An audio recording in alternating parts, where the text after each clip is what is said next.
అందరికీ నమస్కారమండి. నిత్య విద్యార్థి యూట్యూబ్ ఛానల్కు స్వాగతం సుస్వాగతం మిత్రులారా. ఈరోజు మరొక కథతో మీ ముందుకు వచ్చాను. కథ పేరు సీతాఫలం నీతి. నాగావళి నది తీరంలో ఆశ్రమాన్ని నిర్మించుకున్న ఆనంద మహర్షి కొంతమంది శిష్యులకు విద్యాబుద్ధులు నేర్పిస్తూ అక్కడే జీవనం సాగిస్తూ ఉండేవాడు. ఆయన రోజూ సాయంత్రం దగ్గర్లోని శివాలయానికి వెళ్లి ఉపన్యాసాలిచ్చేవాడు. ఆయన చెప్పే సంగతులు ఆసక్తికరంగా ఉండటంతో చుట్టుపక్కల గ్రామాల వాళ్లందరూ ఆ సమయానికి అక్కడికి చేరిపోయేవారు. ఓ రోజు ఆయన ఉపన్యసిస్తూ ఉండగా నలుగురు శిష్యులు ఒక వ్యక్తిని మోసుకుంటూ వచ్చారు. ఆ వ్యక్తి బట్టలు తడిసి ఉన్నాయి. ఇతడు నదిలో కొట్టుకుపోతూ ఉంటే రక్షించి తీసుకొచ్చాం గురువుగారు అన్నారు వాళ్ళు. అతడు కొంచెం సేపు సేద తీరాక నదిలో ఎలా పడిపోయావు నాయనా అని అడిగారు స్వామీజీ. పడిపోలేదు, కావాలనే దూకాను. నా జీవితంలో అన్నీ కష్టాలే. ఏ పనిచేసినా కలిసి రాలేదు.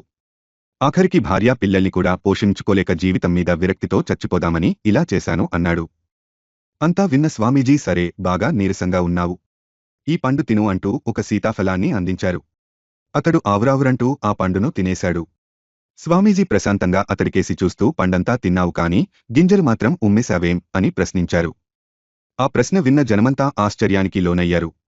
ఆ వ్యక్తి మాత్రం పకాల్న నవ్వి గింజలు తినడానికి పనికిరావుగా స్వామీ, అందుకే ఉమ్మేశాను అన్నాడు. మరి గింజలు అడ్డురాగానే తినడం మానేలేకపోయావా అంటూ మరో ప్రశ్న వేశారు స్వామీజీ. ఇంత తీయగా ఉన్న పండును గింజల కోసం వదులుకుంటామా స్వామీ, మీరు మరీ విడ్డూరంగా అడుగుతున్నారే అన్నాడా వ్యక్తి. అప్పుడు స్వామీజీ నవ్వి జీవితం కూడా ఈ సీతాఫలం లాంటిదే. గింజలు తొలగించుకుంటూ పండు తిన్నట్లే కష్టాలను ఎదుర్కొంటూ జీవితాన్ని అనుభవించాలి కాని ఇలా మధ్యలోనే ఆపేసుకుంటామా అన్నారు. దానికా వ్యక్తి సిగ్గుపడి నిజమే స్వామీ, ఇంకెప్పుడు ఇలాంటి తెలివి తక్కువ పని చెయ్యను. కాయకష్టం చేసుకుని బతుకుతాను అన్నాడు.